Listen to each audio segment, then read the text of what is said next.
Mihailo Gajic, the head of economic research of the Libertarian club Libek, the Liberland Economic Freedom Research. Now, Mr. Gajic describes himself as an economist, immersed in the field of economics, both theoretical and practical, with special emphasis in public finance, honing his quantitative skills. He is a goal-oriented person with good knowledge of practical management. So let's see what he has to say. Mihailo Gajic, please welcome. Thank you. Well,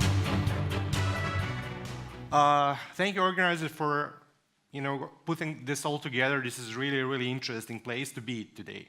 Also, after all these good presentations, since I'm a lousy speaker, you never know how it's going to end up. But since we have a lot to cover, let's get to the point. What I wanted to talk about with you is what are the benefits of economic freedom, what would be the liberal effects on the neighboring countries, and let's talk about a bit more in the appetite free trade zone.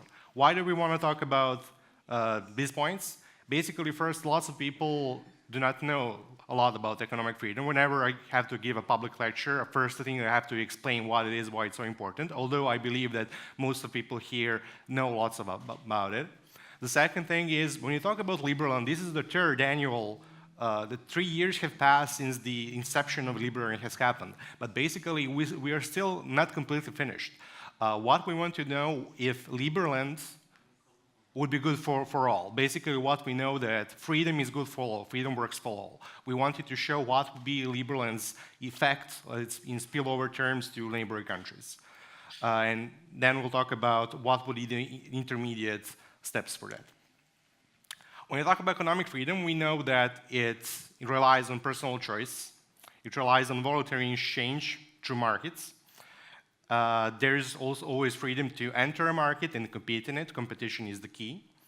And of course, the most important probably thing is the protection of persons and their property rights. Basically, if you don't have a good ruling system that can save your property rights from some kind of acquisition, then you can have economic freedom. Economic freedom is a very old term, but it has been starting to be researched more in-depth by the Fraser Institute with their index of economic freedom of the world. They have data going all the way to 1970. From 1995, they have an annual publication. We also have the Heritage Foundation's Index of Economic Freedom, which is very similar. And also we had some similar researches that go all the way to the beginning of the 19th century. These measures have been used up to date in about 2,500 studies, which cover ranges from income inequality, happiness, obesity, and what is most important, economic growth. There were 92 studies in the last 20 years that cover the topics of connection between economic freedom and economic growth. Out of them, 82% find a strong causality between higher freedom leading to higher growth. This is something very unusual for an economist. Usually when you have two economists talking, there we have at least 5 different opinions on the same topic. So this kind of a very strong similar thinking of economists, it actually points out to one idea. There's only one study that finds a kind of a negative causation. So if 82 people say that this is very, very important for economic growth, then we should believe them. Basically, when we put this into ingression analysis, we see that 1 point increase in the level of economic freedom on a 1 to 10 scale that is measured today will gain additional 1.22% higher long-term growth. To put this into perspective, take a look at the main famous examples of Singapore, the upper line. Yeah, we have the Korea, that is the black line, and then we have the average of the Southeast Asia, the red line. These are their scores in economic freedom. So you see that they started with Korea, and in the next started probably in the same level of freedom. Singapore was already a bit more free, and then they skyrocketed in the level of economic freedom. What was their result in terms of economic growth? Whoop. You see where the Southeast Asian countries are. You see how Korea started climbing up very fast, but take a look at Singapore. Now compare that again with their levels of economic freedom. Whoa. That's almost exponential growth. Also, we have natural experiments. Take a look at this. Eastern Germany, Western Germany, producing cars. Which car would you like better to drive? Well, of course, Mercedes. This is the same country, just divided with the Iron Curtain. We have the same culture, the same language, the same habitat, everything is probably the same, then we have completely different results. Why? Because Western Germany had much higher economic freedom, while they were almost non-existent in the socialist Germany. Okay, let's go to Liberland spillover effects. What are channels for which basically Liberland can influence other countries in the region in a positive way? First is the increase in investments.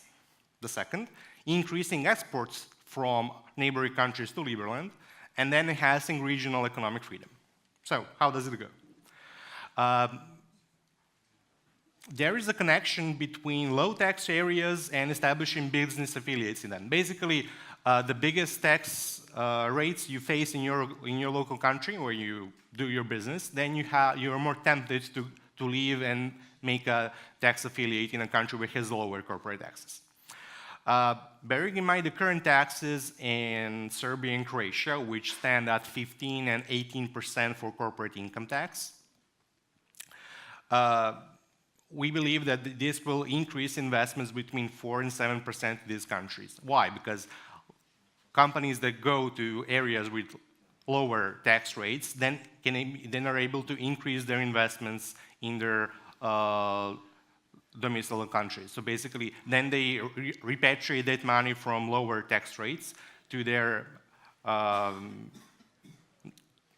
places of origin.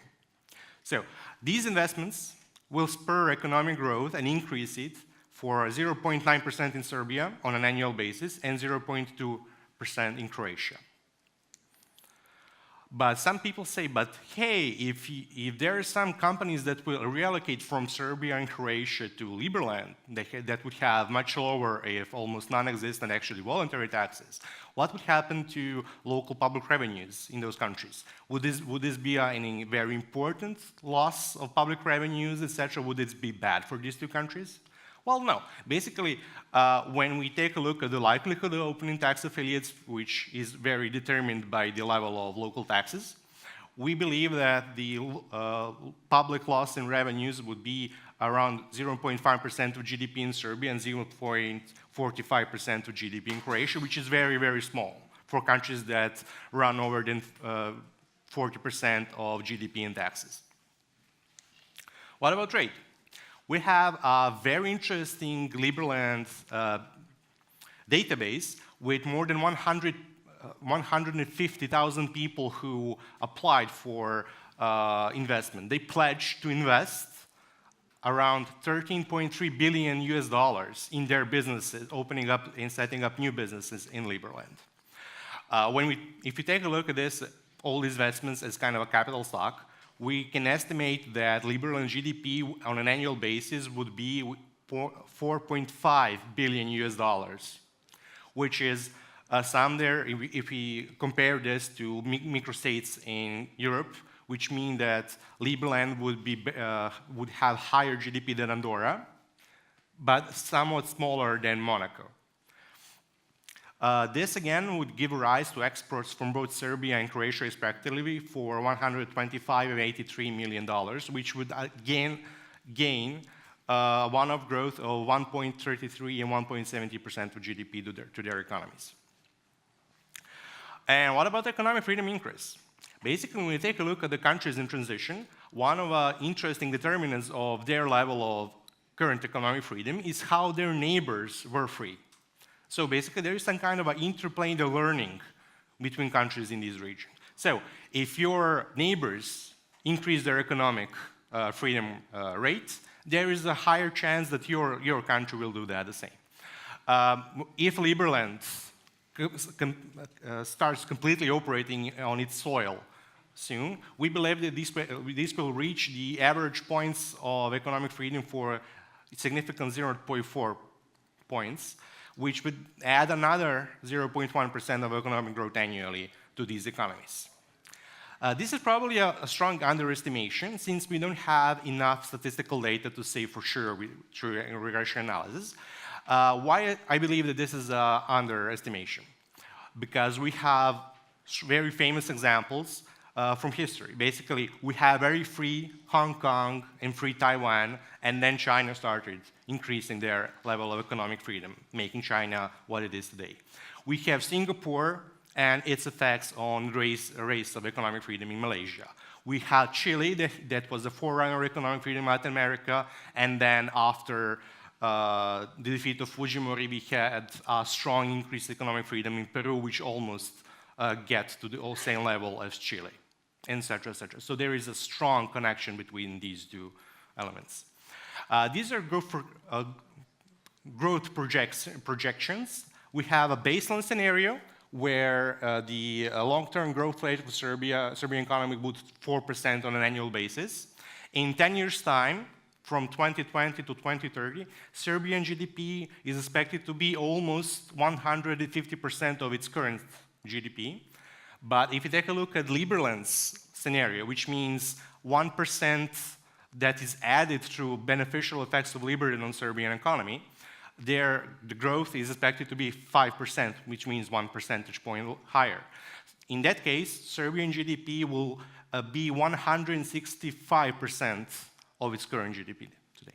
So this is a 15 percentage point increase, which is very important. If we take a look at Croatia, their baseline scenario without Liberland is 2.2% GDP growth, leading to 125% GDP in 10 years' time.